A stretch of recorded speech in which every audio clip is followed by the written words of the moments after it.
أعوذ بالله من الشيطان الرجيم. بسم الله الرحمن الرحيم.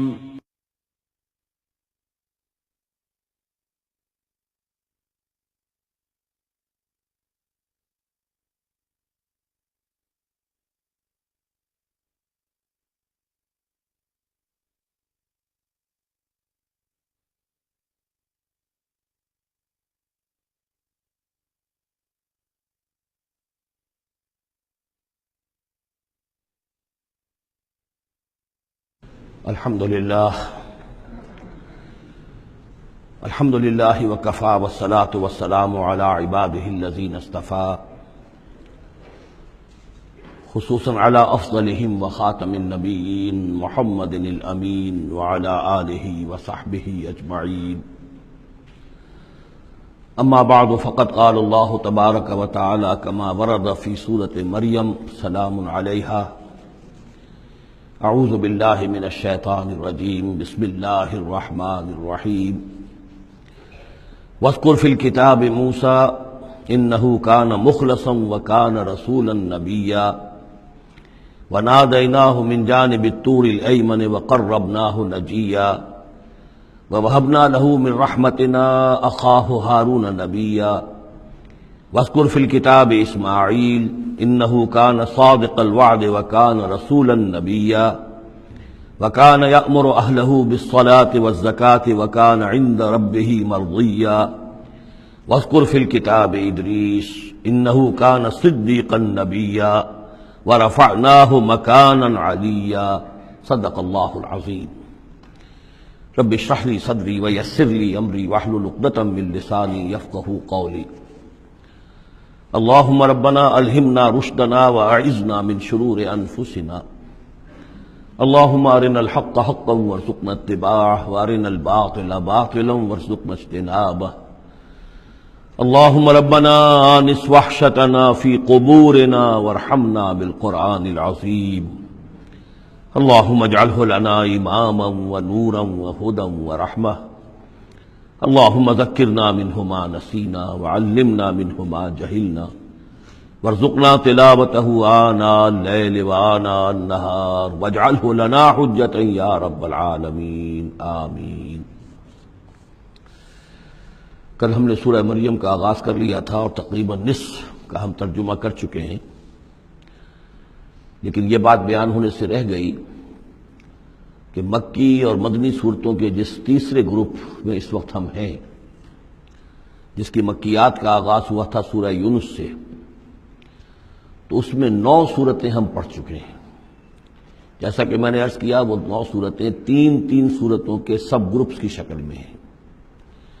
ہر سب گروپ میں ایک جوڑا ہے جس کے اندر وہ نسبت زوجیت بتمام و کمال موجود ہے، اور ایک منفرد مزاج کی صورت ہے. سورہ یونس، سورہ ہود ایک جوڑے کی حیثیت سے، سورہ یوسف منفرد ہے، ایک ہی نبی کے حالات پر پوری صورت جو ہے وہ مشتمل ہے. پھر سورہ رعد اور سورہ ابراہیم یہ جوڑے کی شکل میں ہے. سورہ حجر یہ منفرد مزاج کی ہے، بلکہ اس پورے گروپ میں یہ اس اعتبار سے قدرے مختلف نظر آتی ہے کہ اس کا انداز جو ہے وہ ابتدائی زمانے کی صورتوں کا ہے. مضامین کی مناسبت بھی انہی سے ہے. چھوٹی چھوٹی آیتیں ہیں، ردم جو ہے وہ بہت تیز ہے، صوتی آہنگ بہت نمایاں ہے، ڈیوائن میوزک جو ہے، جو ملکوتی غنا ہے، وہ اس میں بہت نمایاں ہے. پھر 3 صورتیں، سورہ نحل سب سے بڑی ہے اس سب گروپ میں، جو منفرد مزاج کی ہے. لیکن اس کے بعد سورہ بنی اسرائیل اور سورہ کہف یہ ایک نہایت حسین و جمیل جوڑا ہے. اب پھر 3 صورتیں جو آ رہی ہیں، سورہ مریم، پھر سورہ طٰہٰ، سورہ انبیاء. یہاں بھی معاملہ وہی ہے کہ ان میں سے 2 صورتیں جو ہیں سورہ مریم اور سورہ انبیاء، ان میں بڑی گہری مشابہت ہے، اور یہ قصص النبیین کے انداز میں یہاں تذکرہ ہے انبیاء کرام کا، انباء الرسل کے انداز میں نہیں ہے. وہ جو انداز سورہ کہف، سورہ اعراف میں ہم نے دیکھا، سورہ ہود میں ہم نے دیکھا کہ رسول آئے، انہوں نے دعوت دی، قوم نے انکار کیا، قوم ہلاک کر دی گئی. یہ انداز جو انباء الرسل، ایام اللہ، اس کا نہیں ہے. لیکن یہ کہ ایک جو ہے اس سب گروپ میں منفرد صورت ہے، اور وہ ہے سورہ طٰہٰ. یہ اس اعتبار سے کہ تقریباً پوری ایک ہی رسول کے حالات پر مشتمل ہے، حضرت موسیٰ علیہ السلام. 8 میں سے 5 رکوع مسلسل جو ہیں وہ حضرت موسیٰ علیہ السلام کے حالات پر ہیں، اور ان کی ایک نسبت جو معنوی قائم ہو جاتی ہے اس سورہ مبارکہ کی سورہ یوسف کے ساتھ، وہ یہ ہے کہ تاریخی اعتبار سے ہمیں معلوم ہے کہ حضرت یوسف علیہ السلام کے زمانے میں بنی اسرائیل مصر میں جا کر آباد ہوئے، اور حضرت موسیٰ علیہ السلام کے ذریعے سے اللہ تعالیٰ نے انہیں پھر جو مصر میں فرعونیوں نے انہیں جو اپنا غلام بنا لیا تھا اس غلامی سے نجات دلائی، اور وہ واپس مصر سے نکل کر پھر اپنے آبائی وطن جو ہے سمجھیے جو حضرت ابراہیم کا مسکن تھا یعنی فلسطین کی طرف روانہ ہوئے۔ تو ان میں بھی ایک نسبت قائم تو ہو جاتی ہے لیکن وہ فاصلے سے ہے۔ سورہ مریم میں اور سورہ انبیاء میں آپ کو قصص النبیین کے انداز کا بات ملے گی، تو یہ آپ جب ہم پڑھیں گے تو بات نمایاں ہو جائے گی۔ سورہ مریم میں ہم نے اب تک جو پڑھا ہے، سب سے پہلے حضرت زکریہ حضرت یحییٰ کا تذکرہ ہوا پہلے رکوع میں، دوسرا رکوع بہت طویل ہے، اس میں حضرت مریم اور حضرت عیسیٰ کا سلام علیہم ان کا تذکرہ ہوا ہے۔ تیسرے رکوع میں پھر حضرت ابراہیم علیہ السلام کا اور ان کے ساتھ ہی پھر حضرت اسحاق اور حضرت یعقوب کا تذکرہ ہوا ہے۔ حضرت ابراہیم کے بارے میں کہا گیا کہ انہ کان صدیقا نبیّا۔ اب یہ ایک نئی ترکیب ہے کہ جو پہلی مرتبہ قرآن مجید میں آئی ہے، اور میں نے اسی لیے آج جو ہے کئی آیات تلاوت کی ہیں اگلے رکوع کی کہ آپ یہ دیکھ سکیں کہ 2 کے بارے میں آ رہا ہے رسولا نبیّا، حضرت اسماعیل اور حضرت موسیٰ علیہ السلام رسولا نبیّا، انہ کان رسولا نبیّا، اور 2 ہی کے بارے میں آیا انہ کان صدیقا نبیّا، یعنی حضرت ابراہیم علیہ السلام اور حضرت ادریس علیہ السلام۔ تو اس میں فرق کیا ہے؟ ظاہر بات ہے کہ الفاظ مختلف ہیں، ترکیب مختلف ہے، تو یقیناً ان کا مفہوم جدا ہے، اگرچہ بہت ہی میرے علم کی حد تک کسی نے اس پر توجہ نہیں کی ہے، بلکہ ایک بہت بڑے عالم تھے جو مفسر قرآن بھی ہیں، ان سے جب میں نے تذکرہ کیا تو ان کا کہ کیا واقعی ایسا ہے؟ یعنی یہ کہ وہ تفسیر بھی لکھ چکے تھے لیکن انہوں نے توجہ نہیں کی۔ ہوتا یہ ہے کہ آدمی جب گزر جاتا ہے تیزی کے ساتھ اگر کسی چیز کی توجہ نہیں ہوتی، کیا واقعی ایسا ہے کہ 2 کے بارے میں ہے رسول النبیہ اور 2 کے بارے میں ہے صدیق النبیہ؟ تو میں نے ان سے سوال کیا تھا کہ اس میں پھر کیا فرق ہے؟ اس کے لیے میں چاہتا ہوں کہ جو جس حد تک کہ مجھ پر وہ بات اللہ تعالیٰ نے منکشف فرمائی ہے وہ آپ پر بھی میں آپ کے ساتھ بھی شیئر کروں کہ یہ جو ہم پڑھ چکے ہیں، ایک تو سورہ فاتحہ میں اہدنا الصراط المستقیم صراط الذین انعمت علیہم، راستہ ان کا ہمیں دکھا اور ان کے راستے پر چلا جن پر تیرا انعام ہوا۔ اس کی وضاحت سورہ نساء میں آئی، وَمَن يُطِعِ اللَّهَ وَالرَّسُولَ فَأُولَٰئِكَ مَعَ الَّذِينَ أَنْعَمَ اللَّهُ عَلَيْهِم مِّنَ النَّبِيِّينَ وَالصِّدِّيقِينَ وَالشُّهَدَاءِ وَالصَّالِحِينَ وَحَسُنَ أُولَٰئِكَ رَفِیقًا۔ یہ منعم علیہم جو ہیں، جن پر اللہ تعالیٰ کا انعام ہوا ہے، یہ جو جماعت ہے منعم علیہم کی، اس کے 4 درجات ہیں۔ اوپر سے چلیں گے تو انبیاء سب سے اوپر ہیں، پھر نیچے ان کا درجہ ہے صدیقین کا، پھر ان سے نیچے شہداء کا، اور پھر بیس لائن سمجھیے کہ وہ صالحین مومنین جو نیک دل مسلمان ہیں، مخلص ہیں، صادق القول ہیں، صادق الایمان ہیں، یہ گویا کہ بیس لائن ہے۔ نیچے سے چلیں گے تو اس بیس لائن سے اگر کوشش ترقی کرے گا تو پھر درجہ اس کے لیے کیا ہے؟ شہادت کا ہے، اس کے اوپر ایک درجہ صدیقیت کا ہے، اور یہ آخری درجہ ہے، اس لیے کہ اس سے آگے نبوت کا جو درجہ ہے وہ اکتسابی نہیں ہے، وہ تو وہ بھی ہے، اور وہ دروازہ بھی اب بند ہو چکا، وہ ہمیشہ کے لیے وہ آؤٹ آف باؤنڈز ہے اب نوع انسانی کے لیے، وہ نبوت کا دروازہ بند ہو چکا۔ اس صدیقین اور شہداء کے درمیان کیا فرق ہوتا ہے، اس کو اب سمجھ لینا چاہیے، اور اس کو جدید سائیکالوجی کی 2 اصطلاحات کے حوالے سے آپ بڑی آسانی سے سمجھ سکیں گے۔ اللہ تعالیٰ نے عام طور پر انسانوں کو 2 مختلف مزاجوں پر بنایا ہے، ایکسٹروورٹس، انٹروورٹس۔ کچھ لوگ ہوتے ہیں کہ جو باہر کی دنیا سے انہیں زیادہ دلچسپی ہوتی ہے، کچھ کھیل کود میں، سیر میں، باغ، یہ وہ، باہر کی دنیا سے ملنا جلنا، لوگوں سے ملیں گے، وہ پبلک میں ہوں گے، مجلس میں ہوں گے تو زیادہ چہکیں گے، زیادہ خوش ہوں گے۔ کچھ لوگ برعکس مزاج کے ہوتے ہیں، وہ درومبی قسم کے لوگ ہوتے ہیں، انٹروورٹس۔ وہ اپنے خیالات ہی میں مگن رہتے ہیں، غور و فکر کرتے ہیں، سوچ بچار کرتے ہیں، انہیں تنہائی زیادہ پسند ہوتی ہے، تنہائی میں وہ زیادہ خوش رہتے ہیں۔ تو یہ ایکسٹروورٹس اور انٹروورٹس 2 مزاج ہیں بنیادی طور پر، اللہ تعالیٰ نے بنائے ہیں مختلف مزاج جو ہیں۔ اور ایک ہوتی ہے تیسری ایک کیفیت کہ جس میں یہ دونوں چیزیں بڑے توازن کے ساتھ ہو، ایمبیورٹ۔ یہ بہت شاذ ہوتا ہے، بہت شاذ ہوتا ہے، بہت کم لوگ ہوتے ہیں دنیا میں کہ جو واقعتاً اس میں توازن قائم کر سکیں، یا ادھر کا رجحان ہوگا یا ادھر کا رجحان ہوگا۔ تو جو یہ انٹروورٹس ہوتے ہیں جو غور و فکر کرتے رہتے ہیں، ان کے اندر جو ہے وہ یوں سمجھیے کہ فطرت کی جو اصل حقائق ہیں وہ کچھ زیادہ محفوظ رہتے ہیں ان کے غور و فکر کی وجہ سے. پھر وہ کائنات کے بارے میں بھی سوچتے ہیں تو اس کائنات کی تمام آیات الہیہ بھی گویا کہ ان سے ہم کلام ہوتی ہیں، اشارے کرتی ہیں. یہ وہ لوگ ہوتے ہیں کہ جن تک گویا کہ وہ حقائق از خود روشن ہو چکے ہوتے ہیں ان تک، کہ جیسے ہم نے سورہ فاتحہ پڑھتے ہوئے کہا کہ کچھ لوگ ہوتے ہیں اپنی فطرت سلیمہ اور عقل سلیم کی رہنمائی میں یہاں تک تو پہنچ گئے کہ اللہ کو پہچان لیا، آخرت کو پہچان لیا، یہ بھی سمجھ لیا کہ اللہ ہی کی بندگی کرنی چاہیے، کیسے کریں یہ پتہ نہیں. اہدنا الصراط المستقیم، اب وہ راستہ مانگتے ہیں کہ ہمیں راستہ دکھا. یہ صدیقین ہوتے ہیں اور ان کی شان یہ ہوتی ہے کہ جیسے ہی کسی نبی کی دعوت ان کے کان میں آتی ہے وہ ایسے لپک کر قبول کرتے ہیں کہ گویا کہ منتظر بیٹھے تھے. جیسے کوئی شخص وضو کر کے بیٹھا ہوا کہ بس اذان کی آواز آئے اور میں چلوں، اتنا ہی ہوتا ہے. اسی لیے حضور نے فرمایا ابو بکر رضی اللہ تعالیٰ عنہ کے بارے میں کہ میں نے جس کے سامنے بھی ایمان کی دعوت پیش کی اس نے کچھ نہ کچھ توقف ضرور کیا سوائے ابو بکر کے، ایک لہجے کا توقف نہیں کیا. گویا کہ وہ تو تیار بیٹھے ہوئے تھے. البتہ جو ایکسٹروورٹس ہوتے ہیں وہ چونکہ ان کی توجہ نہیں ہوتی حقائق کی طرف، وہ دنیا میں مگن ہیں، کھیل کود میں ہیں، شکار میں ہیں، کشتیوں میں ہیں، ہنسی مذاق میں ہیں، گفتگوؤں میں لگے ہوئے ہیں، تو انہیں کچھ زیادہ غور و فکر کی ان کے اندر جو ہے طبیعت کے اندر میلان نہیں ہوتا اس کا، لہذا انہیں دیر لگ جاتی ہے نبی کی دعوت کو سمجھنے میں، اس کی طرف متوجہ ہونے میں. لیکن یہ ہے کہ جب ان کا توجہ ہو جاتی ہوتی بھی عام طور پہ جذباتی انداز میں ہوتی ہے، لیکن جب ان کی توجہ ہو جائے جذباتی انداز میں تو پھر یہ ہے کہ وہ چونکہ ہوتے ہیں ایکٹیو زیادہ ہوتے ہیں، لہذا وہ اپنی فعالیت کی وجہ سے آگے نکل جاتے ہیں. بظاہر وہ صدیقین سے آگے نکل جائیں گے فعالیت کی وجہ سے، اس لیے کہ وہ فعال زیادہ ہے. اب اس کی مثال حضرت عمر ہے، حضرت حمزہ ہے رضی اللہ تعالی عنہما. 6 سال لگ گئے.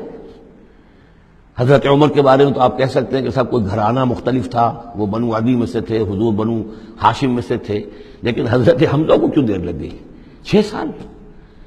سگے چچا ہیں، دودھ شریک بھائی ہیں، ساتھ کے کھیلے ہم جولی ہیں، نہایت محبت کرنے والے حضور سے، اور اسی کیفیت کے اندر وہ ایمان لائے کہ ایک روز آئے باہر سے، شکار کھیل کر آ رہے تھے، کئی دن باہر رہے تھے، واپس آئے تو ابھی گھر میں داخل نہیں ہوئے تھے، لونڈی نے کہا کہ آج تو ابو جہل نے بڑی گستاخی کی ہے آپ کے بھتیجے کے ساتھ. اور بس یہ سنتے ہی آگ بگولا ہو کر گئے ہیں، کمان جا کے ماری ابو جہل کے سر میں کہ تم نے یہ کیا ہے، اور اسی وقت کا اچھا میں اس پر ایمان لایا، آؤ کرو مقابلہ تم. یہ ان کے ایمان کا معاملہ ہے. تو یہ حمزہ ہے. اس طرح حضرت عمر ہیں، چلے تھے حضور کو قتل کرنے کے ارادے سے، لیکن اپنی بہن کے اندر جو دیکھی، اس کے اندر یہ کہاں سے اتنی استقامت آ گئی کہ بھائی جان چاہے آپ ہمیں قتل کر دیں، جان سے مار دیں، لیکن اب یہ جو دین ہم نے قبول کیا اس کو ہم چھوڑنے والے نہیں ہیں. بہنوئی کو تو مار مار کے لہو لہان کر دیا تھا سعید بن زید کو، بہن کو بھی مارا ہے، لیکن پھر اچانک بدل گئے. پھر وہی عمر جو ہے جو تلوار ننگی لے کے چلا تھا قتل کرنے کے ارادے سے، گردن میں تلوار حمائل کیے ہوئے جیسے غلام ہوتے ہیں، ان کے ہاں غلاموں کا رواج یہ تھا، ان کی تلواریں گردنوں میں حمائل ہوتی تھی، وہ آ رہا ہے اور ایمان لا رہا ہے. تو یہ ہے شہداء، صدیقین اور شہداء. تو اب مزاج جو ہے انبیاء میں بھی آپ کو ملے گا، کچھ لوگوں کا مزاج شہداء سے مناسبت رکھتا ہے. حضرت اسماعیل کا آپ نے سنا ہوگا، یہ واقعات قصوں میں آتے ہیں، وہ شکار جیسے کہ حضرت حمزہ کی کیفیت ہے، وہ نکل جاتے تھے. حضرت ابراہیم 2 مرتبہ گئے ہیں، ملاقات ہی نہیں ہوئی، اس لیے کہ وہ اپنے شکار پر نکلے ہوئے تھے. اس طرح کا معاملہ حضرت اسماعیل کا تھا. حضرت موسیٰ بھی جلالی مزاج کے آدمی تھے، ایک آدمی کو مکہ مارا ہے اور اس کی جان نکال دی ہے. حضرت ابراہیم وہ دوسری قسم، وہ صدیق النبی، ان کے مزاج جو ہے وہ اس نوعیت کا، صدیقیت کے ساتھ مناسبت رکھنے والا. تو نبوت تو ان کو بھی ملی، نبوت ان کو بھی ملی، لیکن مزاجی فرق کی وجہ سے ایک صدیق نبی ہے اور ایک رسول نبی ہے. اس لیے کہ رسول کے ساتھ جو لفظ مناسبت رکھتا ہے وہ شہادت ہے. تمام رسول شاہد بنا کر بھیجے گئے ہیں.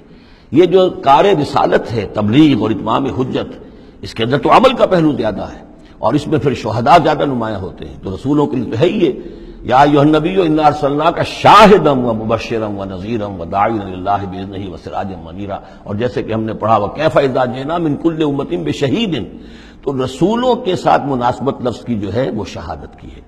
تو گویا کہ شہداء کا مزاج رکھنے والے جو نبی ملے وہ رسول النبی ہیں، اور صدیقیت کا مزاج رکھنے والے جن کو نبوت مل گئی وہ صدیق نبی ہیں. تو حضرت ابراہیم انہ کان صدیقا نبیا، وہ تو ہم پڑھ چکے تھے. اب آگے چلیے، ابھی اس موضوع پر مزید گفتگو سورہ حدید میں چل کر ہوگی. اولئک ھم الصدیقون والشہداء عند ربہم اس کے جو دوسرے رکوع کے آخر میں یہ آیت آئی ہے، تو وہاں جا کر انشاءاللہ اس کے سلسلے میں مزید کچھ گفتگو ہوگی۔ وَاذْكُرْ فِي الْكِتَابِ موسیٰ، اور کتاب میں تذکرہ کیجئے موسیٰ کا، اِنَّهُ كَانَ مُخْلَصًا، یقیناً ہم نے اسے خاص اپنا بنا لیا تھا۔ اس کی تفسیر آگے آ جائے گی سورہ طٰہٰ کے اندر۔ وَكَانَ رَسُولًا نَبِيًّا، اور وہ رسول نبی تھے۔ وَنَادَيْنَاهُ مِن جَانِبِ الطُّورِ الْأَيْمَنِ، اور ہم نے اس کو پکارا، اس سے بات کی، اس کو بلایا طور پہاڑ کے داہنی جانب سے۔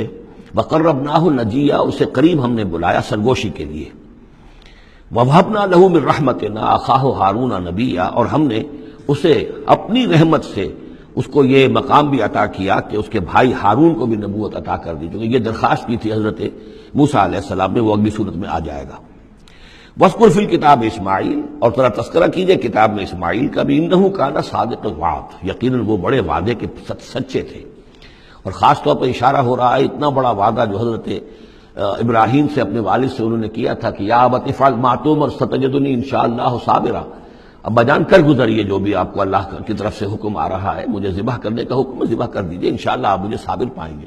تو وہ آخری وقت تک انہوں نے اپنے اس وعدے کو نبھایا اور گردن جو ہے رکھ دی کہ چلائیے چھری۔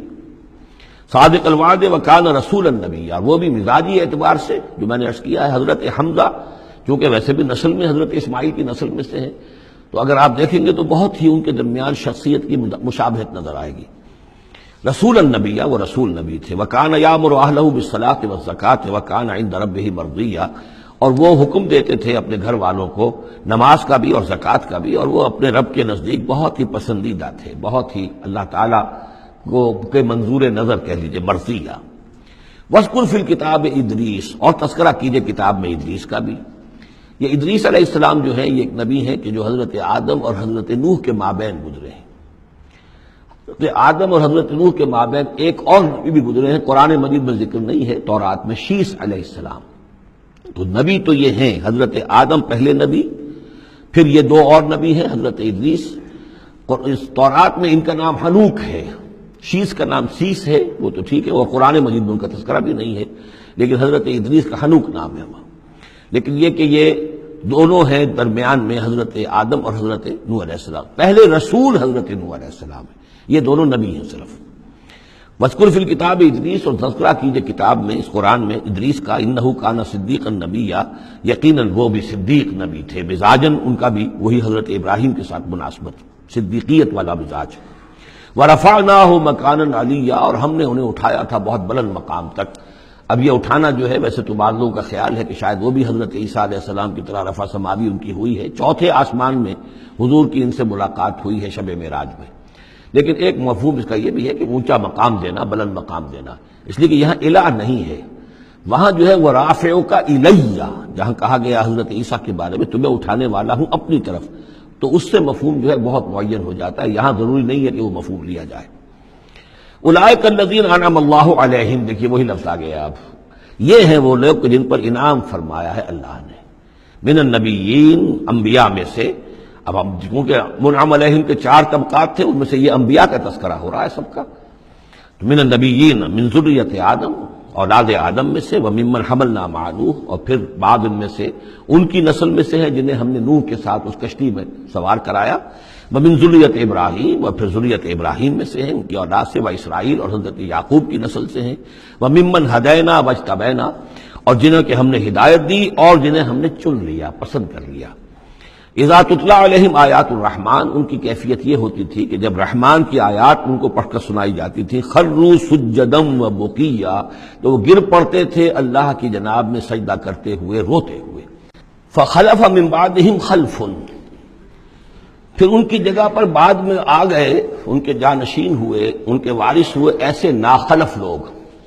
یہ خلف کا لفظ جب آتا ہے لام کی جزم کے ساتھ تو ناخلف، یعنی ایسے لوگ کہ جو اپنے اسلاف کے کردار اور ان کی بزرگی جو ہے اس کو برباد کرنے والے، تباہ کرنے والے، ان کی نیک نامی کو بٹا لگانے والے ہوں، ناخلف۔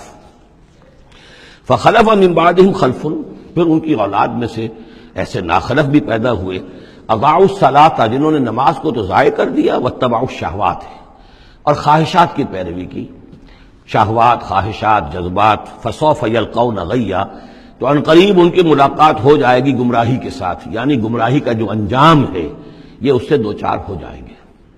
الا من تاب وآمن وعمل صالحا، سوائے اس کے کہ جو توبہ کریں اور ایمان لائیں اور نیک عمل کریں، فاولئک يدخلون الجنہ، وہ لوگ جنت میں داخل ہوں گے، ولا یظلمون شیئا، اور ان پر قطعاً کوئی ظلم نہیں کیا جائے گا، ان کا کوئی حق تلفی نہیں کی جائے گی، ان کے پورے اعمال کا انہیں بدلہ مل جائے گا۔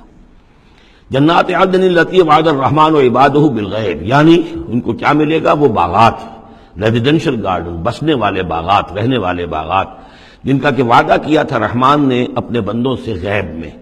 یعنی ظاہر بات ہے قرآن مجید میں وعدہ ہو رہا ہے تو ابھی نہ وہ جنت ہمارے سامنے ہے، نہ خود اللہ تعالیٰ جو ہے روح در روح ہمارے سامنے ہے، ہم ایمان لا رہے ہیں اس پر غیب، یؤمنون بالغیب۔ انہ کان وعدہ ماتیا، یقیناً اس کا وعدہ جو ہے وہ تو پورا ہونے والا ہی ہے، اس کو تو وقت پر پہنچنا ہی ہے، اب وہ اپنی جگہ پر پختہ ثابت ہوگا۔ لا يسمعون فیہا لغوا الا سلاما، وہ نہیں سنیں گے اس میں کوئی لغو بات، بس صرف سلام ہی سلام، ہر طرف سے فرشتے آ رہے ہیں تو سلام، قیلا سلاما سلاما۔ وَلَهُمْ رِزْقُهُمْ فِيهَا بُكْرَةً وَعَشِيًّا، اور ان کے لیے ان کا رزق ہوگا اس میں صبح بھی اور شام کو بھی۔ تِلْكَ الْجَنَّةُ الَّتِي نُورِثُ مِنْ عِبَادِنَا مَنْ كَانَ تَقِيًّا، یہ ہے وہ جنت جس کو کہ ہم جس کے وارث بنائیں گے ہم اپنے بندوں میں سے ان کو کہ جو متقی ہوں گے، خدا ترس ہوں گے، اللہ سے ڈرنے والے ہوں گے۔ وَمَا نَتَنَزَّلُ إِلَّا بِأَمْرِ رَبِّكَ، اور اے نبی ہم نہیں نازل ہوتے مگر آپ کے رب کے حکم سے۔ لَهُ مَا بَيْنَ أَيْدِينَا وَمَا خَلْفَنَا وَمَا بَيْنَ ذَلِكَ وَمَا كَانَ رَبُّكَ نَسِيًّا، اسی کے اختیار میں ہے جو کچھ ہمارے سامنے ہے اور جو کچھ ہمارے پیچھے ہے اور جو ان دونوں کے مابین ہے، اور اے نبی آپ کا رب بھولنے والا نہیں ہے۔ یہ بہت اہم مضمون ہے، اور در حقیقت ایک مضمون کا یوں سمجھیے کہ سلسلہ شروع ہو رہا ہے جس کی پہلی کڑی یہ ہے۔ اس کو یوں سمجھیے کہ حضور صلی اللہ علیہ وسلم کو جو قرآن مجید سے شغف تھا اور محبت تھی اور شوق تھا آپ کا، تو جو وقفہ پڑ جاتا تھا وہی میں، وہ آپ پر بڑا شاق گزرتا تھا۔ آپ چاہتے تھے کہ وہی جلدی جلدی آئے تاکہ آپ اس سے اور اپنے وجود پرنور کو مزید منور کریں۔ آپ جو ہے قرآن مجید سے جو آپ کو عشق تھا اس کے بنا پر اس میں آپ کو اجلت رہتی تھی کہ جلدی آئے قرآن۔ تو اس حوالے سے آپ نے حضرت جبرائیل سے شکوہ کیا کہ آپ وقفے وقفے سے آتے ہیں، ہم انتظار کرتے رہتے ہیں۔ اس کا یہ جواب ہے جو جہاں دیا جا رہا ہے، وَمَا نَتَنَزَّلُ إِلَّا بِأَمْرِ رَبِّكَ، اے نبی ہم اپنی مرضی سے نہیں نازل ہو سکتے، ہم نہیں نازل ہوتے مگر آپ کے رب کے حکم سے۔ لَهُ مَا بَيْنَ أَيْدِينَا، یہ بہت ہی یوں سمجھیے کہ گہرے الفاظ ہیں۔ لَهُ مَا بَيْنَ أَيْدِينَا وَمَا خَلْفَنَا، جو ہمارے آگے ہے اس کا اختیار بھی اللہ ہی کا ہے، جو ہمارے پیچھے ہے اس کا اختیار بھی اللہ ہی کا ہے۔ وَمَا بَيْنَهُمَا وَمَا بَيْنَ ذَلِكَ، آگے اور پیچھے کے مابین کون ہے پھر؟ ہم، میں، میرا وجود، میرے آگے میرے پیچھے، اور ان دونوں کے درمیان کون ہے؟ میں گویا کہ بالکلیہ اللہ تعالیٰ کے حکم کے تابع ہوں۔ فرشتے کی یہی شان ہے کہ فرشتہ جو ہے یفعلون ما یؤمرون، جو حکم ملتا ہے، لا یعصون اللہ ما امرہم، ان کا معاملہ یہ ہے کہ جو بھی اللہ کا حکم ہے گویا کہ وہ تو اس سے سرتابی نہیں کرتے، سرے منہ اس میں فرق نہیں ڈالتے۔ وَمَا نَتَنَزَّلُ إِلَّا بِأَمْرِ رَبِّكَ، ہم نہیں اترتے یا اتر سکتے مگر آپ کے رب کے حکم سے، جب اسی کی مصلحت اور اسی کی مشیت ہوتی ہے وہ وہی دے کر ہمیں بھیجتا ہے۔ لَهُ مَا بَيْنَ أَيْدِينَا وَمَا خَلْفَنَا وَمَا بَيْنَ ذَلِكَ وَمَا كَانَ رَبُّكَ نَسِيًّا، اور اے نبی یہ جو کچھ تاخیر ہو جاتی کسی بھول کی وجہ سے نہیں ہے کہ اللہ کو کوئی نسیان لائق ہو گیا ہے تو تھوڑی دیر کے لیے توجہ کہیں اور ہو گئی ہے، معاذ اللہ، تیرا رب جو ہے بھولنے والا نہیں ہے بلکہ یہ حکمت کے تحت ہے، اللہ تعالیٰ کی مشیت یہ ہے۔ كَذَلِكَ لِنُثَبِّتَ بِهِ فُؤَادَكَ رَتَّلْنَاهُ تَرْتِيلًا، وہ جو ہم پڑھ چکے سورہ بنی اسرائیل میں بھی، وَقُرْآنًا فَرَقْنَاهُ لِتَقْرَأَهُ عَلَى النَّاسِ عَلَى مُكْثٍ وَنَزَّلْنَاهُ تَنزِيلًا، یہ ہماری حکمت ہے کہ ذرا وقفے وقفے سے آپ یہ قرآن لوگوں کو پڑھ کر سنائیں۔ رب السماوات والارض، وہ رب ہے آسمانوں کا اور زمین کا، وما بینہما، اور جو ان دونوں کے مابین ہے، فاعبدہ، پس اسی کی بندگی اور پرستش کیجیے، واصطبر علیہ لعبادتہ، اور اس کی عبادت کے اوپر پوری طرح جمے رہیے، صبر کیجیے۔ هل تعلم له سمیا، تو کیا تم جانتے ہو کہ اس کی سی شان کا کوئی اور ہستی ہے؟ ظاہر بات ہے جو شان اللہ کی ہے اس کی سی شان رکھنے والی کوئی اور ہستی کائنات میں موجود نہیں۔ وَيَقُولُ الْإِنسَانُ وَإِذَا مَا مِتُّ لَسَوْفَ أُخْرَجُ حَيًّا، اور یہ انسان کہتا ہے حیران ہو کر، کیا میں جب مر جاؤں گا تو پھر مجھے زندہ کر کے اٹھا لیا جائے گا؟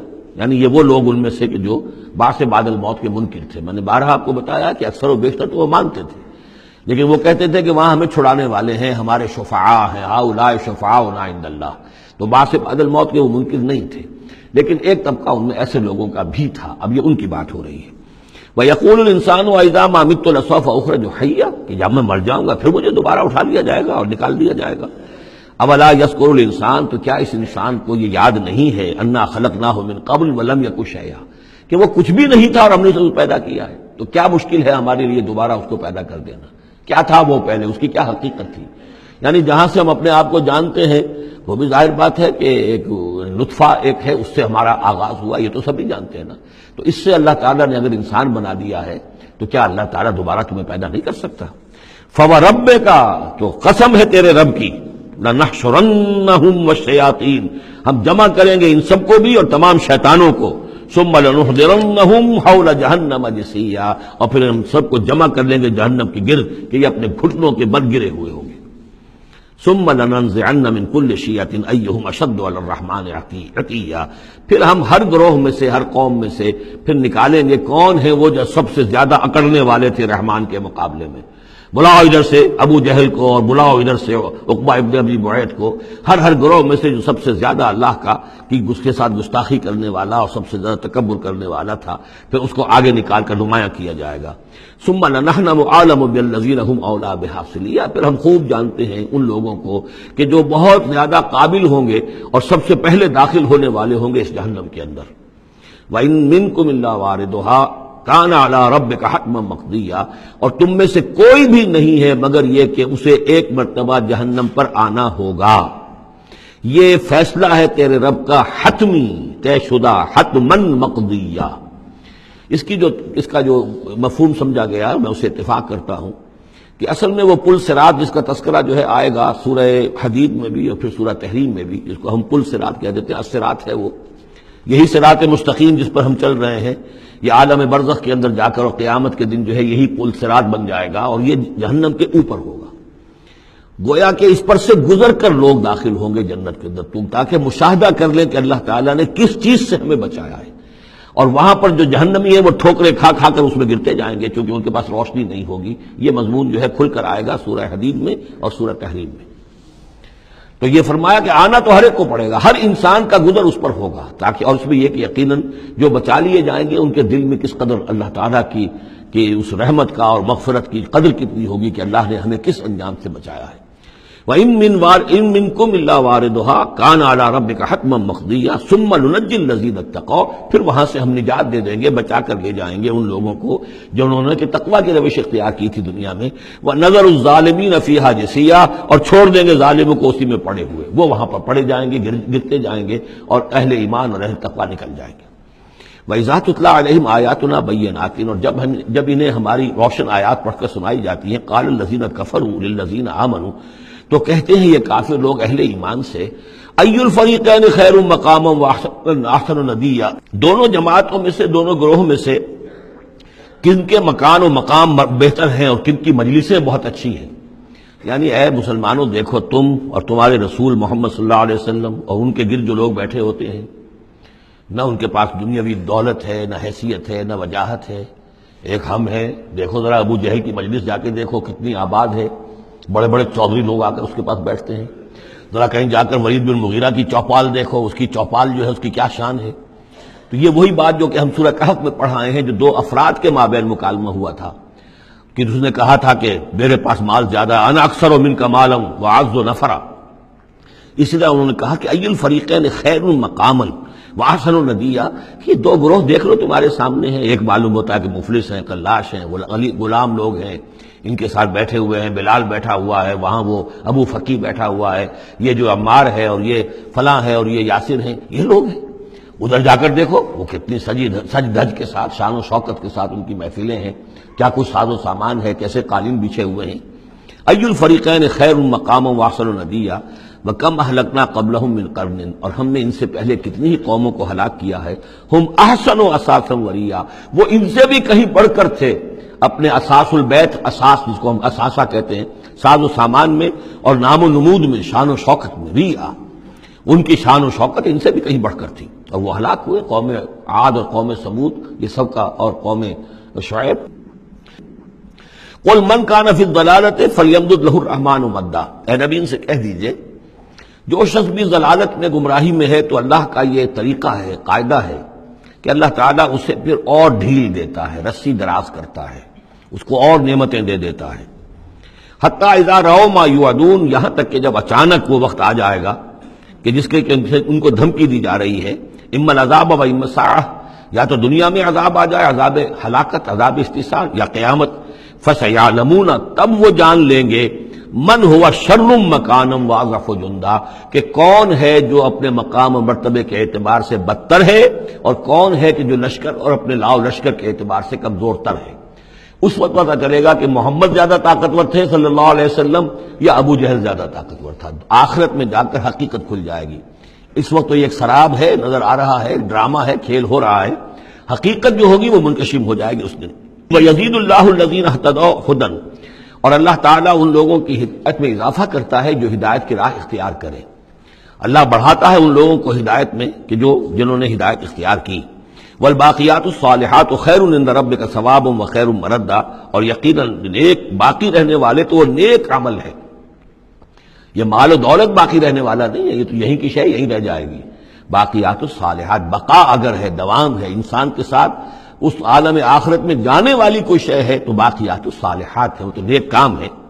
خیر عند ربک ثوابا، وہ یقیناً تیرے رب کے نزدیک بہت بہتر ہیں بدلے کے اعتبار سے بھی، وخیر مردا، اور اس اعتبار سے بھی کہ لوٹ کر جایا جائے ان کے پاس. جب ہم وہاں پہنچیں گے ہمیں اپنے اعمال جو ہے وہاں منتظر ملیں گے، ان کی جزا.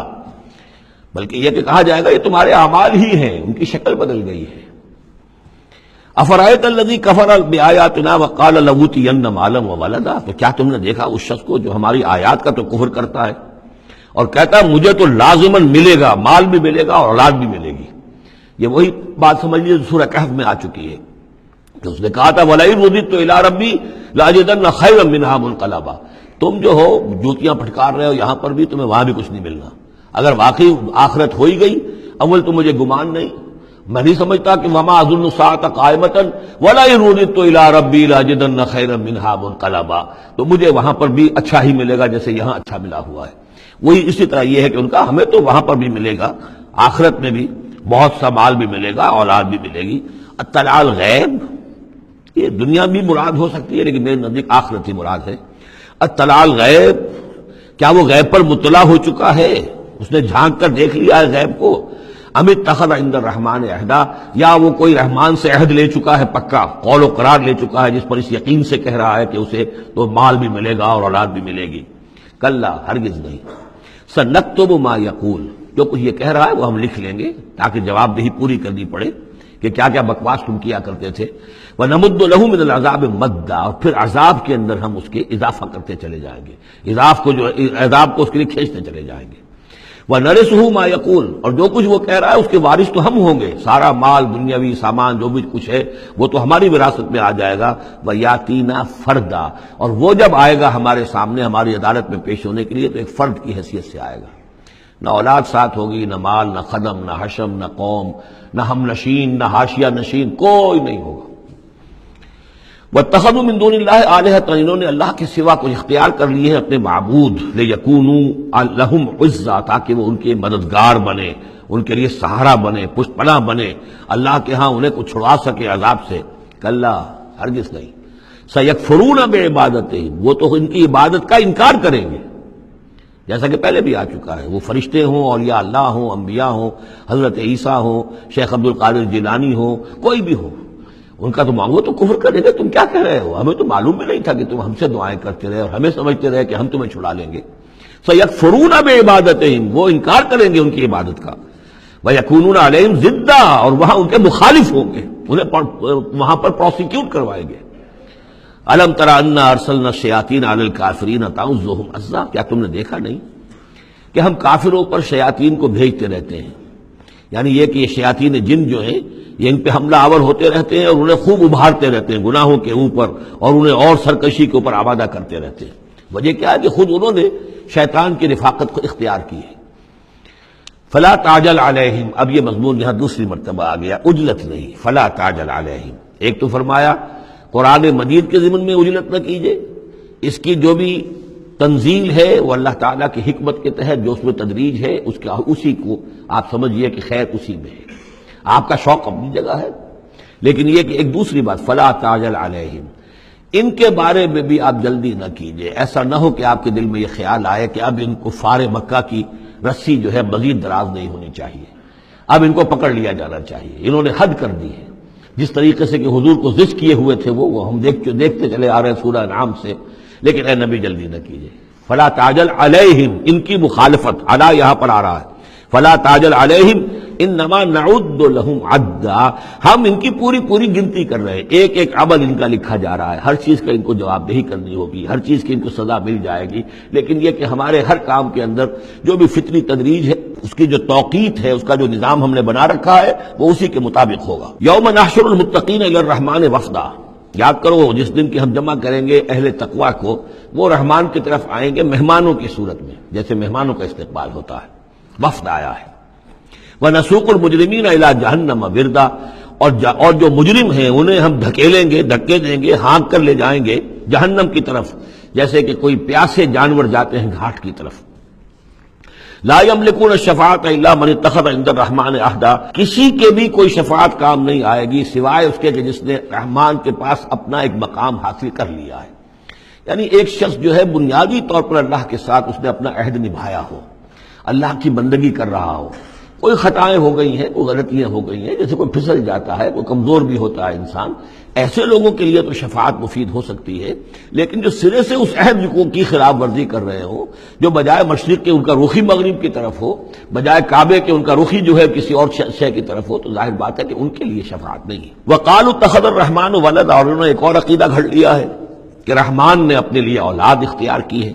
لقد جئتم شیئا ادا، دیکھو تم نے یہ بہت بڑی بھاری بات کہی ہے، یہ بہت بڑی گستاخی ہے اللہ کی جناب میں، اور کتنی بھاری گستاخی ہے ذرا نوٹ کیجئے الفاظ، تکاد السماوات یتفطرن منہ، قریب ہے کہ آسمان پھٹ پڑے تمہاری اس گستاخی پر، وتنشق الارض، اور قریب ہے کہ زمین شق ہو جائے، وتخر الجبال حدا، اور یہ پہاڑ جو ہے دھماکے کے ساتھ گر پڑے، ان دعوا للرحمن ولدا، کہ انہوں نے رحمان کے لیے بیٹا قرار دیا، بیٹی قرار دی۔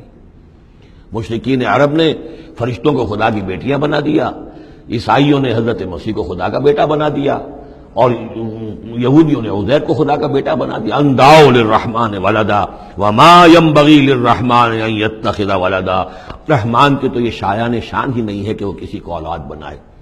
یہ اس کی وضاحت میں کر چکا ہوں کہ اولاد کی ضرورت اس کو ہوتی ہے جو خود فانی ہو، ہمیں معلوم ہے ہم مر جائیں گے، ہمارا نام و نشان مٹ جائے گا، اولاد کے ذریعے سے ہمارا نام زندہ رہے گا۔ یہ اصل میں ایک اپنے ہی تسلسل انسان سمجھتا ہے کہ میری ہستی کا تسلسل ہے، میری اولاد گویا کہ میرا اپنی بقا کی ایک شکل ہے، اس لیے کہ یہ انسان کے اندر ہے۔ مجھے یاد ہے جب ہم پڑھتے تھے کالج میں تو الفا ایک کمپنی ہوتی تھی لاہور میں، جو فائل کورز وغیرہ بناتی تھی نوٹ بکس کے، تو اس میں پیرامڈز کے عنوان سے جو بہترین الفاظ لکھے ہوئے تھے اب بھی مجھے یاد ہیں، still and resolute, calm and self-possessed, still and resolute. The pyramids echo unto eternity, the defiant cry of man's will to survive and conquer the storms of time. کہ یہ جو ان لوگوں نے فرائضہ نے اتنے بڑے بڑے پیرامڈز بنا دی، کائے کے لیے بنا دیے؟ تاکہ ہمارا نام رہے، ہم تو نہیں ہوں گے، نام رہے گا۔ تو گویا کہ انسان کے اندر ایک خواہش ہے بقا کی، وہ اپنا دوام چاہتا ہے۔ یہ اسے پتا ہے کہ میری ذاتی طور پر تو میرا دوام ہے، تو میں کوئی عمارت بنا دوں، میرا نام جو ہے اس کے حوالے سے دنیا کے اندر رہے۔ اور یہی معاملہ اولاد کا ہے کہ اولاد سے انسان کو سب سے زیادہ جو اس کو خواہش ہوتی ہے وہ اپنا بقا، اپنا تسلسل، وہ سمجھتا ہے کہ میری اپنی کنٹینیوٹی ہے کہ جو میری اولاد کے ذریعے سے۔ ظاہر بات ہے کہ اللہ ہمیشہ خود باقی رہنے والا ہے، تو اس کے شایان شان ہی نہیں ہے کہ وہ کسی کو اپنی اولاد بنائے، اسے کوئی ضرورت ہی نہیں ہے۔ تو تمہارے لیے ہے معاملہ کہ تم فانی ہو، لہذا تمہیں ضرورت ہے کہ کوئی تمہارا نام لیوا باقی رہے۔ وما ينبغي للرحمن ان يتخذ ولدا ان كل من في السماوات والارض الا آتي الرحمن عبدا، نہیں ہے کوئی بھی آسمانوں اور زمین میں کوئی بھی مگر یہ کہ وہ حاضر ہوگا رحمان کی عدالت میں بندے کی حیثیت سے، کسے باشد، جبکہ ہمیں معلوم ہے کہ محمد رسول اللہ صلی اللہ علیہ وسلم بھی حاضر ہوں گے تو بندے کی حیثیت سے، عبدہ ورسول، عبد۔ اور حضور فرماتے ہیں کہ اس روز میدان حشر میں لواء الحمد بیدی، میرے ہاتھ میں ہوگا حمد کا جھنڈا، اور اس روز جو میں حمد کروں گا اللہ کی وہ آج نہیں کر سکتا۔ اللہ تعالیٰ کی حمد بیان کریں گے محمد الرسول اللہ عدالت خداوندی میں کھڑے ہو کر. تو معلوم یہ ہوا کہ جو بھی آئے گا بندہ بن کر آئے گا. وہ عیسیٰ ہو یا عیسیٰ ابن مریم انت قلت للناس اتخذونی وامي الہین من دون اللہ، یہ سوال کیا جائے گا کہ نہیں؟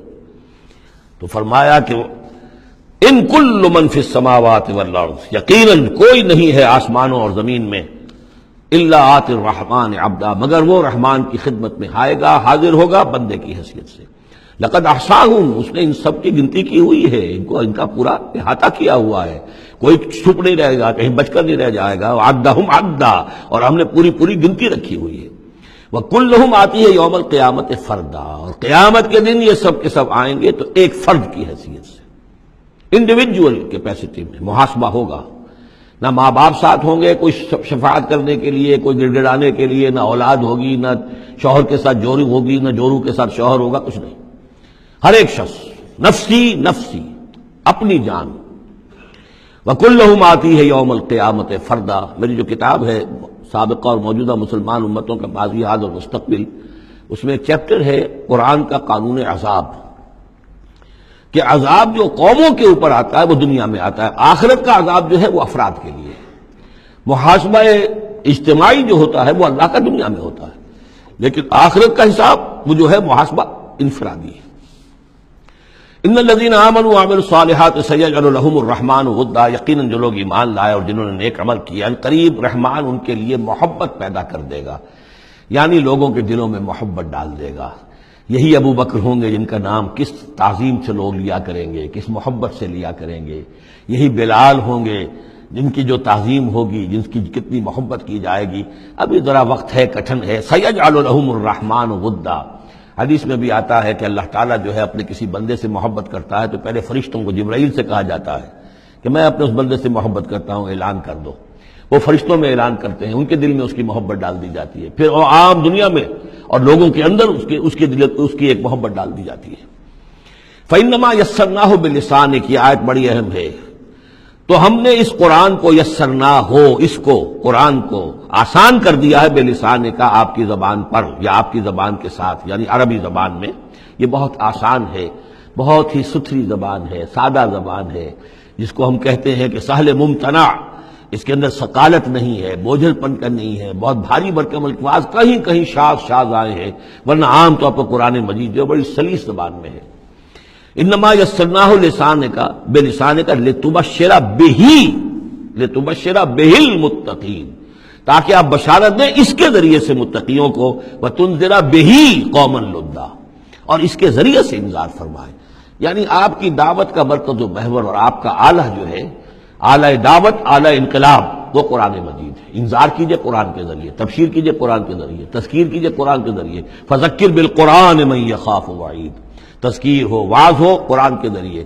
یا ایھا الناس قد جاءتکم موعظۃ من ربکم، اس سے بڑا واعظ اور کوئی نہیں.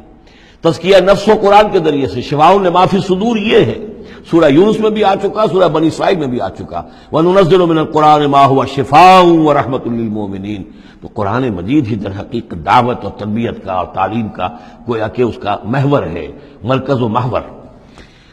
فَإِنَّمَا يَسَّرْنَاهُ بِلِسَانِكَ لِتُبَشِّرَ بِهِ الْمُتَّقِينَ وَتُنذِرَ بِهِ قَوْمًا لُدًّا وَكَمْ أَهْلَكْنَا قَبْلَهُم مِّن قَرْنٍ، اور ان سے پہلے ہم نے کتنی ہی قوموں کو ہلاک کیا. هَلْ تُحِسُّ مِنْهُم مِّنْ أَحَدٍ، ان میں سے کسی کی کوئی آہٹ تمہیں نظر آتی ہے؟ کہیں کوئی باقی ہے نام و نشان؟ کہیں عاد کا کوئی نام و نشان باقی ہے؟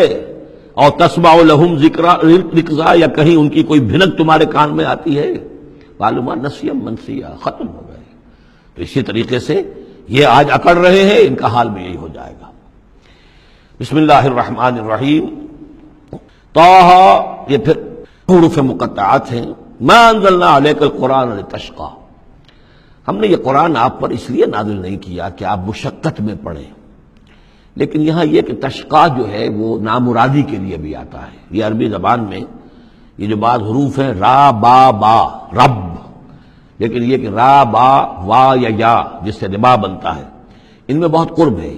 اس طرح شین قاف یا اور شین قاف قاف شق، مشقت، تشقیٰ، یہ بھی معنی ہے اس کے. لیکن یہ کہ زیادہ میرے نزدیک راجح معنی یہ ہے، اے نبی ہم نے یہ قرآن اس لیے نہیں نکالا کہ آپ ناکام ہوں، یہ اصل میں حضور کے لیے بڑی خوشخبری ہے، کامیابی آپ کے قدم چومے گی۔ یہ قرآن قول فصل بن کر نازل ہوا ہے، آپ ناکام نہیں ہوں گے، آپ جو ہے پوری طریقے سے اپنے اس مشن کے اندر کامیاب ہوں گے۔ عام طور پہ ترجمہ یہ کیا گیا کہ آپ مشقت میں نہ پڑیں، محنت میں نہ پڑیں، آپ کا کام پہنچا دینا ہے، باقی اب لوگ نہیں مان رہے ہیں تو اس کی وجہ سے آپ اپنے آپ کو اس صدمے سے ہلاک نہ کر دیجئے کہ لعلک باخع نفسک علی آثارہم ان لم یؤمنوا بہذا الحدیث اسفا اللہ یکونوا مؤمنین الا تذکرۃ لمن یخشی۔ یہ تو صرف یاد دہانی ہے ان لوگوں کے لیے جن میں کچھ خوف خدا ہے۔ تنزیلا ممن خلق الارض والسماوات العلی، اس کی تنزیل ہے اس ہستی کی طرف سے جس نے بنایا ہے، پیدا کیا ہے زمین کو بھی اور بلند آسمانوں کو۔ الرحمن، وہ رحمان ہے، علی العرش استویٰ، کہ جو عرش پر متمکن ہے۔ لہو ما فی السماوات وما فی الارض وما بینہما، اسی کا ہے، اسی کی ملکیت ہے جو کچھ کے آسمانوں میں ہے اور جو کچھ کے زمین میں ہے اور جو ان دونوں کے مابین ہے۔ وما تحت الثری، اور جو زمین کے سب سے نچلے طبقے کے نیچے ہے۔ یہ سرا جو ہے گیلی زمین، اور گیلی زمین کے نیچے جو کیا ہے زمین کے اندر، وہ بھی سب اللہ کا ہے۔ وَإِن تَجْهَرْ بِالْقَوْلِ، اور اگر تم بلند آواز سے کوئی بات کرو دعا کرتے ہوئے اللہ تعالیٰ کے ساتھ یا کچھ اور مناجات کرتے ہو، فَإِنَّهُ يَعْلَمُ السِّرَّ وَأَخْفَى، بلند کرو گے تب بھی وہ تو سنتا ہے، لیکن وہ تو جانتا ہے سر کو بھی اخفا کو بھی، ہر چھپی ہوئی بات کو اور نہایت مخفی بات کو۔ اخفا جو ہے باب یوں سمجھیے کہ افعل التفصیل، سب سے چھپی ہوئی چیز اس کو جانتا ہے۔ اللہ لا الہ الا ہو، وہ اللہ ہے جس کے علاوہ کوئی معبود نہیں۔ لہ الاسماء الحسنی، تمام اچھے نام اسی کے ہیں۔ اب یہاں سے شروع ہو گیا حضرت موسیٰ علیہ السلام کا قصہ۔ وَهَلْ أَتَاكَ حَدِيثُ موسیٰ، اور کیا تم تک پہنچ چکی ہے موسیٰ کی خبر، موسیٰ کے حالات۔ اذ رأى نارا، جب وہ مدین سے واپس آ رہے تھے اپنی اہلیہ کے ساتھ تو انہوں نے دیکھا کہ کچھ آگ ہے۔ اذ رأى نارا، رات، اندھیری رات تھی، سردی کا موسم تھا، تو یہ کہ شاید راستہ بھی اس وقت کچھ گم سا ہو گیا تھا۔ دیکھا آگ ہے۔ رأى نارا فقال لأهله، انہوں نے کہا اپنے گھر والوں سے، امکثوا، آپ ذرا ٹھہریے یہاں پر انتظار کریں، انی آنست نارا، مجھے آگ نظر آئی ہے، لعلی آتیکم منہا بقبس، یہ بھی ہو سکتا ہے کہ میں وہاں سے کوئی چنگاری لے آؤں تاکہ یہاں ہم آگ روشن کر لیں تو سردی میں اس کو آگ کو تاپ بھی سکیں گے، اور اجد علی النار ہدی، یا جو آگ کی جگہ پر میں پہنچوں تو وہاں سے مجھے رہنمائی بھی مل جائے کہ صحیح راستہ کون سا ہے، ہم کسی غلط راستے پر تو نہیں بھٹک آئے۔ فلما اتاہا، جب پہنچے اس آگ کے قریب، نودی یا موسیٰ، تو آواز آئی، ندا کی گئی، اے موسیٰ انی انا ربک، یہ جسے تم آگ سمجھ کر آئے ہو، اس آگ کے پردے میں تو خود میں ہوں، میں تیرا رب ہوں، انی انا ربک، میں تیرا پروردگار ہوں، فخلع نعلیک، اپنی جوتیاں اتار دو، انک بالوادی المقدس طویٰ، اس لیے کہ اس وقت تم ایک بڑے پاک وادی میں، مقدس میں، طویٰ میں ہو، وانا اخترتک، اور میں نے تمہیں اختیار کر لیا ہے، پسند کر لیا ہے، چن لیا ہے، ایک بڑے مشن کے لیے تمہارا سلیکشن ہو گیا ہے۔ فاستمع لما یوحیٰ، تو اب ذرا توجہ سے سنو جو وحی تم پر کی جا رہی ہے۔ اننی انا اللہ لا الہ الا انا، یہ مقام اس اعتبار سے قرآن مجید میں بہت منفرد ہے کہ جو انانیت کبریٰ ہے، اللہ کی انانیت کبریٰ، جس طرح ان الفاظ میں قرآن مجید میں ظاہر ہوئی ہے، میرے علم کی حد تک کوئی دوسرا مقام نہیں ہے۔ علامہ اقبال نے یہ الفاظ استعمال کیے نا کہ ایک تو ہماری انائے صغیر ہے، دی اسمال ایگو، میں، ایک ہے بڑی ego, the great I am, the infinite ego, وہ اللہ کی جو انا ہے، انائے کبیر، اس انائے کبیر کا جس طرح سے ظہور ہوا ہے قرآن مجید میں اس مقام پر اور کس جگہ نہیں۔ اننی انا اللہ لا الہ الا انا، یقیناً میں ہی ہوں، میں ہوں اللہ اور میرے سوا کوئی معبود نہیں، فاعبدنی، بس میری ہی بندگی کرو، میری ہی پرستش کرو، واقم الصلاۃ لذکری، اور نماز قائم رکھو میری یاد کے لیے، ان الساعۃ آتیۃ، اور یہ بات بھی یاد رکھو قیامت آ کر رہے گی، اکاد اخفیھا، میں اسے مخفی رکھوں گا، لتجزی کل نفس بما تسعی، تاکہ بدلہ مل جائے ہر شخص کو، ہر جان کو جو کچھ کہ اس نے کوشش کی ہو۔ فلا یصدنک عنہا من لا یؤمن بہا، تو دیکھنا تمہیں کہیں روگرداں نہ کر دیں وہ لوگ کہ جو اس پر ایمان نہیں رکھتے، جو آخرت کو نہیں مانتے، کہیں تمہیں بھی آخرت سے برگشتہ نہ کر دیں یا نماز سے برگشتہ نہ کر دیں۔ یہ انہا کی ضمیر دونوں طرف جا سکتی ہے۔ واتبع ہواہ، وہ لوگ کہ جو اس سے آخرت سے خود جو ہے روگردان ہیں اور جنہوں نے کہ اپنی خواہشات کی پیروی کی ہوئی ہے، فتردا، تو تم بھی ہلاک ہو جاؤ گے اور تم بھی گڑھے میں گرو گے۔ وما تلک بیمینک یا موسیٰ، اور اے موسیٰ تمہارے یہ داہنے ہاتھ میں کیا ہے؟ قال ہی عصائی، کہا یہ میرا عصا ہے، اتوکا علیہا۔ اس میں نکتہ نکالا ہے مفسرین نے کہ دیکھیے جو اللہ تعالیٰ سے مخاطبت اور مکالمے کا جو ایک ذوق حاصل ہو رہا ہے، تو جواب اتنا ہی کافی تھا یہ میرا عصا ہے، لیکن آگے بڑھا رہے ہیں بات کو، یہ میرا عصا ہے، اتوکا علیہا، میں اس پہ ذرا ٹیک لگا لیا کرتا ہوں، واحش بہا علی غنمی، اور میں اپنی بکریوں کے لیے اس سے پھر پتے جھاڑتا ہوں درختوں سے، وَلِيَ فِيهَا مَعَارِبُ أُخْرَى، اور میرے اور بھی بہت سے کام ہیں جو اس لاٹھی سے، اس عصا سے میں لیتا ہوں۔ قال القها یا موسیٰ، فرمایا ذرا جو ڈال دو زمین پر اس کو اے موسیٰ، فالقاها، تو انہوں نے ڈال دیا، فَإِذَا هِيَ حَيَّةٌ تَسْعَىٰ، تو وہ تو دیکھتے ہی دیکھتے ایک سانپ بن گیا، چلتا ہوا دوڑتا ہوا۔ قال خذها ولا تخف، ایک دوسرے مقام پر آپ دیکھیں گے کہ حضرت موسیٰ پر اتنا خوف طاری ہوا کہ پیٹھ موڑ کر بھاگے وہاں سے، واللہ مدبرن، وہاں سے بھاگے، لیکن یہ کہ اللہ نے فرمایا موسیٰ ڈرو نہیں، واپس آؤ اور اس کو پکڑو، یہاں وہ تفصیل نہیں ہے۔ قال خذها ولا تخف، فرمایا اس کو پکڑ لو اور ڈرو نہیں، سنعیدها سیرتها الاولی، ہم اسے لوٹا کر واپس لے جائیں گے اس کی پرانی شکل پر، پرانی سیرت پر۔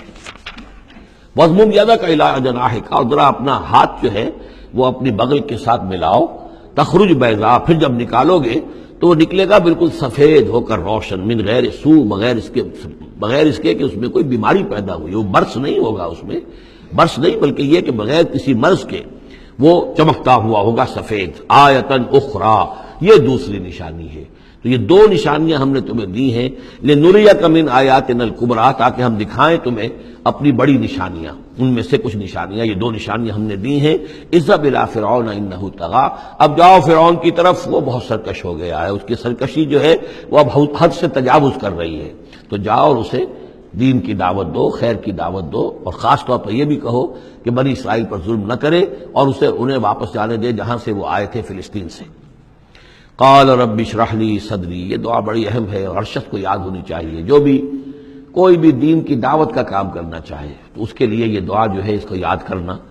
حضرت موسیٰ نے دعا کی، پروردگار میرے ذرا سینے کو کھول دے اس کے لیے، اس کام کے لیے، اس بڑے مشن کے لیے جو میرے حوالے کر رہا ہے، ویسر لی امری، اور یہ بھاری کام جو ہے اسے میرے لیے آسان کر دے، واحلل عقدۃ من لسانی، اور میری زبان میں لکنت ہے، اے پروردگار اس لکنت کو، اس عقدے کو کھول دے، یفقہوا قولی، تاکہ وہ میری بات اچھی طرح سمجھ سکیں۔ لکنت والا شخص جو ہے ظاہر بات ہے جب گفتگو کرتا ہے تو لوگوں کو سمجھنے میں دقت ہوتی ہے۔ وَاجْعَلْ لِي وَزِيرًا مِّنْ أَهْلِي، ایک اور درخواست میری یہ ہے کہ میرا ایک وزیر بنا دیجئے میرے خاندان میں سے۔ وزیر وزر سے ہے بوجھ اٹھانے والا، یعنی ذمہ داریوں میں کوئی مدد کرنے والا، سہارا بننے والا۔ تو وَاجْعَلْ لِي وَزِيرًا مِّنْ أَهْلِي، میرے اپنے خاندان میں سے، ہارون اخی، اور خود اس سجیسٹ کر دیا میرے بھائی ہارون کو اس کام میں، اشدد بہ اذری، اس کے ذریعے سے میری کمر کو مضبوط کر دے، اور اشرکہ فی امری، واشرکہ فی امری، اسے میرے اس کام میں شریک کر دے، کہ نسبحک کثیرا، تاکہ ہم دونوں مل کر پھر تیری تسبیح کریں کثرت کے ساتھ، ونذکرک کثیرا، اور تیرا ذکر کریں کثرت کے ساتھ، انک کنت بنا بصیرا، یقیناً پروردگار تو ہمیں دیکھ رہا ہے ہمارے حالات سے، کا تو خود جو ہے وہ چشمدید گواہ ہے۔ قال قد اوتیت سؤلک یا موسیٰ، فرمایا کہ ٹھیک ہے موسیٰ، گرانٹڈ، یور ریکویسٹ گرانٹڈ، قد اوتیت سؤلک یا موسیٰ، اے موسیٰ جو تم نے سوال کیا، جو درخواست کی، وہ سب ہم نے منظور کی۔ وَلَقَدْ مَنَّا عَلَيْكَ مَرَّةً أُخْرَىٰ، اور ہم نے تو تم پر ایک مرتبہ اور بہت بڑا احسان کیا تھا۔ اِذْ أَوْحَيْنَا إِلَىٰ أُمِّكَ مَا يُوحَىٰ، جبکہ ہم نے تمہاری ماں کو وحی کی تھی جو تمہیں وحی کی جا رہی ہے۔ اب تمہیں ہم بتا رہے ہیں کہ ہم نے اس وقت کیا وحی کی تھی۔ وہ وحی کیا تھی؟ کیونکہ اس زمانے میں بھی طے تھا کہ تمام جو ہے بنی اسرائیل میں جو بیٹا بھی پیدا ہو اس کو قتل کر دیا جائے، صرف بیٹی کو زندہ رکھا جائے۔ تو بھی حضرت موسیٰ علیہ السلام کی جو والدہ ہے ان کو اللہ تعالیٰ نے یہ حکم الہام کے ذریعے سے یا وحی کے ذریعے سے جو بھی تھا وہ بھیج دیا تھا۔ اب کہہ دیا تھا اقذفیہ فی التابوت، کہ اس کو ذرا ایک صندوق میں بند کرو، فاقذفیہ فی الیم، اور پھر اسے دریا میں ڈال دو، فلیلقہ الیم بالساحل، دریا اسے ساحل پر لے جائے گا، ساحل پر رکھ دے گا۔ یاخذہ عدو لی وعدو لہ، اور پھر وہاں وہ شخص اس کو پکڑ لے گا، اس کو لے لے گا، اس صندوق کو، اور صندوق میں جو بچہ ہے اس کو، جو میرا بھی دشمن ہے اس کا بھی دشمن ہے۔ لیکن یہ کہ ہم بچائیں گے۔ اب اس سے آگے جو ہے حضرت موسیٰ کی والدہ سے کیا کہا، اس سے آگے اب خود اپنی بات شروع کر دی اللہ تعالیٰ نے. یہ اللہ قرآن کا یہ اسلوب ہے، پوری بات نہیں، باقی یہ کہ فل ان دی گیپس، باقی ساری گفتگو جو ہے وہ آپ خود جو ہے اس پورے سیاق و سباق سے سمجھ سکتے ہیں. وَأَلْقَيْتُ عَلَيْكَ مَحَبَّةً مِّنِّي، اور ہم نے اے موسیٰ تمہارے اوپر اپنی خاص ایک محبت کا پرتو ڈال دیا. بڑی موہنی صورت، بڑی موہنی صورت، دیکھتے ہی گرویدہ ہو جائیں. اب اللہ نے کہا محبتم منی، القیت علیک محبتم منی، یعنی یہ کہ وہ پورا نقشہ اب یہاں پر جو ہے کہ وہ ساحل میں وہ صندوق ڈال دیا گیا، وہ چلتا گیا، اور اس ساتھ ہی اس کی بہن سے، حضرت موسیٰ کی بڑی بہن تھی ہمشیرہ تھی، کہہ دیا کہ ساحل کے ساتھ ساتھ تم جاتے بھی رہو، چلتی رہو، دیکھو کہاں جاتا ہے، یہ کیا ہوتا ہے. اور اسے جا کے بتا بھی دیا کہ وہ محل میں پہنچ گیا ہے صندوق.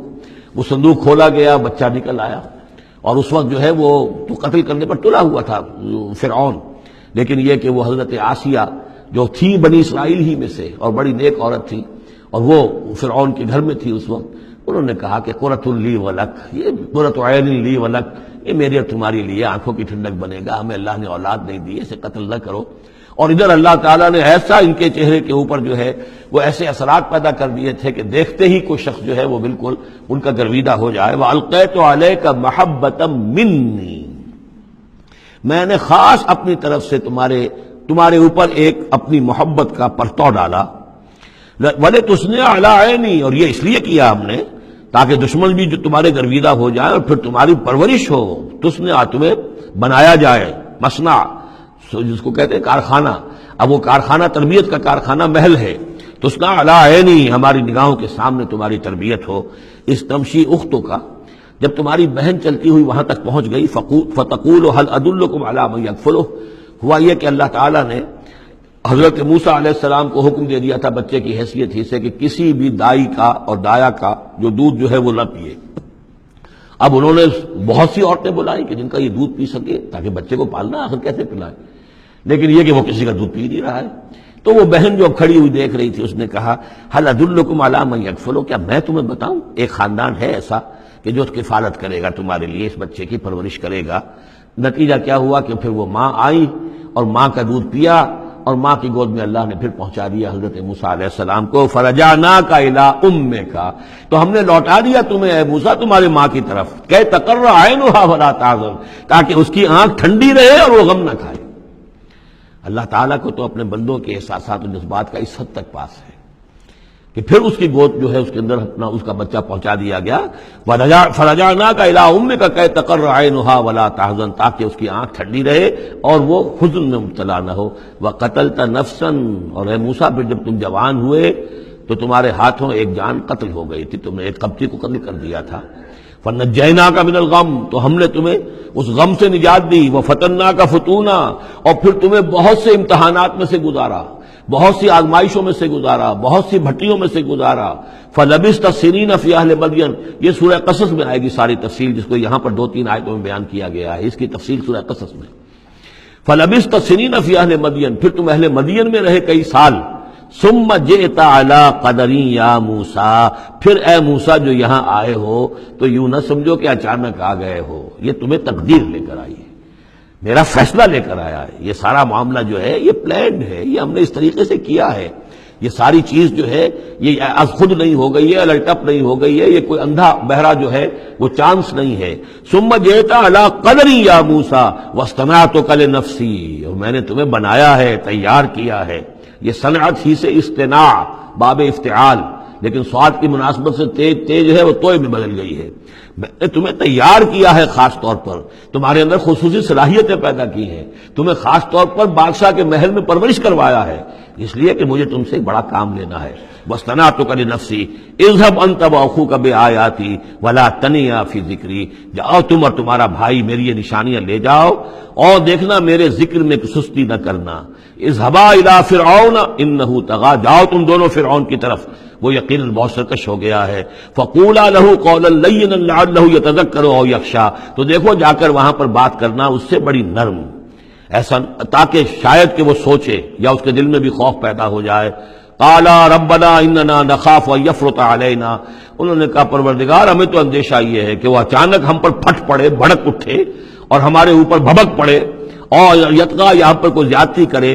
قال لا تخافا، فرمایا نہیں تم دونوں ڈرو نہیں، اننی معکما اسمع و ارا، میں تم دونوں کے ساتھ ہی ہوں، ہر بات سنوں گا بھی، سنتا بھی ہوں، دیکھوں گا اور دیکھتا ہوں۔ بارک اللہ لی ولکم فی القرآن العظیم ونفعنی وإیاکم بالآیات والذکر الحکیم۔